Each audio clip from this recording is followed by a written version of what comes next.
11 महिनापछि विद्युत प्राधिकरणको कार्यकारी निर्देशकमा कुलमान घिसिङ नियुक्त भएका छन्। कसरी नियुक्त हुन्छ विद्युत प्राधिकरणमा कार्यकारी निर्देशक?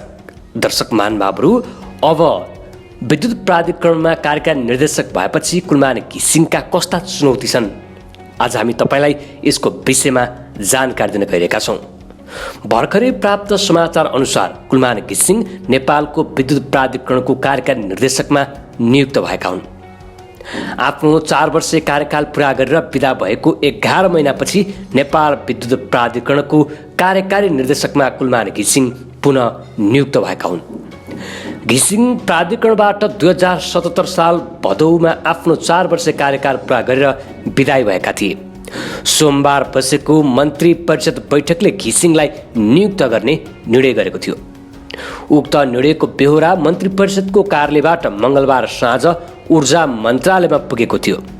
ऊर्जा जलस्रोत तथा सिँचाइ मन्त्री पम्पा भुसालको प्रस्ताव मन्त्री परिषदले पास गरेपछि घिसिङ कार्यकारी अधिकृतमा नियुक्त हुनुभएको हो। मन्त्री भुसालको प्रस्तावमा नै प्राधिकरणका कार्यकारी निर्देशक हितेन्द्र देव साक्यलाई सम्मानजनक ढङ्गले जल तथा ऊर्जा आयोगमा पठाइएको छ। साक्यको सम्मानजनक बहिर्गमनका लागि प्राधिकरणमा खाइपाई आएको तलब सुविधा उपलब्ध गराउने शर्तमा आयोगमा पठाइएको हो। कार्यकारी प्रमुख साक्यले मङ्गलबार प्राधिकरणमा पुगेर विभागीय प्रमुखहरू लगायतसँग भेटघाट गरी विदाई लिइसकेका छन्। प्राधिकरणको नेतृत्वमा रहेका बेला लोडसेडिङ अन्त गरेसँगै चर्चामा आएका घिसिङलाई कार्यकारी निर्देशक पदमा दोहोऱ्याउनु पर्ने चर्को दबावबीच पनि एमाले अध्यक्ष केपी शर्मा ओली नेतृत्वको सरकारले उनलाई दोहोऱ्याउन सकेन। तर नयाँ सरकार गठन भएसँगै प्रधानमन्त्री शेरबहादुर देउवा, नेकपा माओवादी केन्द्रका अध्यक्ष पुष्पकमल दाहाल प्रचण्ड र ऊर्जा मन्त्री, ऊर्जा जलस्रोत र सिँचाइ मन्त्री पम्पा भुसाल बीच सहमति भएपछि घिसिङको नियुक्ति प्रक्रियाले पूर्णता पाएको थियो। अघिल्लो 4 वर्षीय कार्यकालमा प्राधिकरणलाई नाफामा लगेका घिसिङले देशलाई लोडसेडिङ मुक्त गरेपछि उनी अझ चर्चामा आएका थिए। नवनियुक्त घिसिङले आजै पद बहाली गरेका छन्। कसरी हुन्छ त प्राधिकरणमा कार्यकारी निर्देशकको नियुक्ति? नेपाल विद्युत प्राधिकरणमा कार्यकारी निर्देशक कुलमान घिसिङको 4 वर्षीय पदावधि गएको आइतबार 28 भदौमा सकिएपछि सरकारी स्वामित्वको प्राधिकरणले अहिले प्रमुखबिन बनेको थियो। कुलमानको पदावधि सकिनुभन्दा 1 महिना पहिलादेखि नै प्राधिकरणमा अबको कार्यकारी निर्देशक को बन्ने भन्ने चर्चा पनि चलेको थियो। त्यसै बेला कुलमान घिसिङलाई दोहोऱ्याउनु पर्ने कतिपयको माग थियो। जनस्तरमा लोडसेडिङ घटाएर वाइवाई कमाइरहेका कुलमान घिसिङ दोहोऱ्याउनु पर्ने आम जनताको माग थियो। अर्को थोरै चाहिँ एउटै व्यक्तिलाई पुनः नियुक्ति दिन नहुने टिप्पणी गरिरहेका थिए।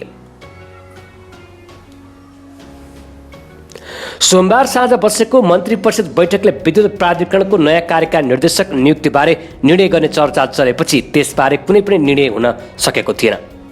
तर शेरबहादुर देउवा प्रधानमन्त्री भएपछि कुलमान घिसिङलाई विद्युत प्राधिकरणको कार्यकारी निर्देशकमा ल्याउनु पर्ने आम जनताको माग समेत रहेको थियो।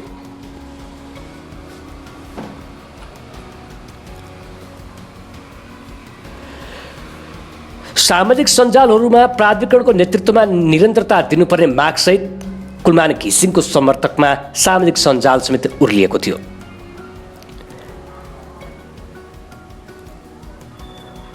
कुलमान घिसिङले प्राधिकरणमा आएपछि फेरि घाटामा गइरहेको प्राधिकरणलाई नाफामा ल्याउनु पर्नेछ। कार्यकारी निर्देशक बनेर प्राधिकरणमा भित्रिएसँगै नयाँ कार्य निर्देशकको नियुक्ति पनि अब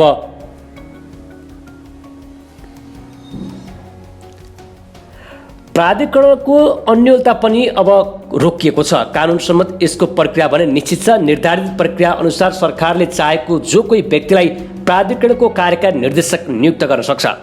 नेपाल विद्युत प्राधिकरण ऐन 2041 मा प्राधिकरणको प्रमुख कार्यकारी अधिकृत नेपाल सरकारले तोक्न सक्ने व्यवस्था गरिएको छ। ऐनको दफा 17 मा साधारण सभाको व्यवस्था नभएसम्म त्यस्तो मुख्य प्रशासकीय अधिकृतको रूपमा नेपाल सरकारले एकजना कार्यकारी निर्देशक नियुक्त गर्न सक्ने उल्लेख छ।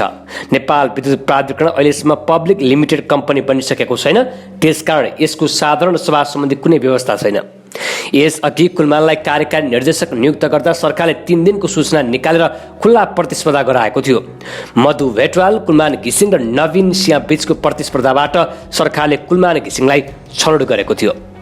ऊर्जा, जलस्रोत र सिँचाइ मन्त्रालयका एक पूर्व सचिव भने खुल्ला प्रतिस्पर्धा गर्नुपर्ने कुनै कानुन र प्रक्रियागत व्यवस्था र बाध्यता नरहेको बताउनुहुन्छ। त्यो भनेको देखाउने नाटक मात्रै हो। यत्तिकै राख्दा आफ्नो मान्छे राख्यो भन्ने आरोपबाट बस्न खुल्ला प्रतिस्पर्धाको नाटक रचिएको समेत उनले खुलासा गरेका छन्। उनको भनाइमा 2-3 दिन लगाएर तयार गरिएको प्रस्ताव र त्यसका आधारमा गरिने छनौटले उपयुक्त व्यक्तिको छनौट हुन्छ भन्ने हास्यास्पद कुरा हो। देखाउनका लागि भए पनि विद्युत प्राधिकरणमा खुल्ला प्रतिस्पर्धाबाट कार्यकारी निर्देशक नियुक्त गर्ने सुरुवात तत्कालीन ऊर्जा मन्त्री गोकर्ण विष्टले गरेका थिए। पछि संस्थानहरूमा खुल्ला प्रतिस्पर्धाबाट महाप्रबन्धक र कार्यकारी प्रमुख नियुक्तका लागि सार्वजनिक संस्थान निर्देशक बोर्ड गठन गर्न कार्य सञ्चालन अध्यादेश 2069 ल्याइएको थियो। सो आदेशमा प्रतिस्पर्धाबाट नियुक्त गर्नुपर्ने विभिन्न 38वटा सार्वजनिक संस्थानहरू समेटिएका थिए। त्यस्ता संस्थानहरूमा दुग्ध विकास संस्थान, जडीबुटी उत्पादन तथा प्रशोधन कम्पनी लिमिटेड, हेटौँडा सिमेन्ट उद्योग लिमिटेड, जनकपुर चुरोड कारखाना लिमिटेड, नेपाल औषधि लिमिटेड, उदयपुर सिमेन्ट उद्योग लिमिटेड, नेपाल ओर्डिन्टी म्याग्रिसाइड प्राइभेट लिमिटेड, कृषि सामग्री company limited, national training limited र नेपाल खाद्य संस्थान, नेपाल आयल निगम लिमिटेड, नेपाल विद्युत प्राधिकरण लगायतका छन्। तर सबै ठाउँमा गठन तथा कार्य दिशा अनुसार नियुक्त भने अहिलेसम्म भएको पाइँदैन। भर्खर मात्रै नेपालको विद्युत प्राधिकरणको कार्यकारी निर्देशकमा फेरि नियुक्त भएका कुलमान घिसिङका चुनौती भने निकै छन्। केही समयपछि नेपालमा हराउँदै गएको लोडसेडिङ एकाएक बढेको हो कि भन्ने आशंका आम जनतामा छ। पछिल्लो समय बारम्बार बत्ती गइरहने समस्याले नेपाली जनता आक्रान्त बनेका छन्। यो समस्याको समाधान पनि कुलमान घिसिङले गर्नुपर्नेछ। त्यस्तै नेपाल विद्युत प्राधिकरणको घाटालाई अब बढाएर लाने या घटाएर लाने, अब यो हात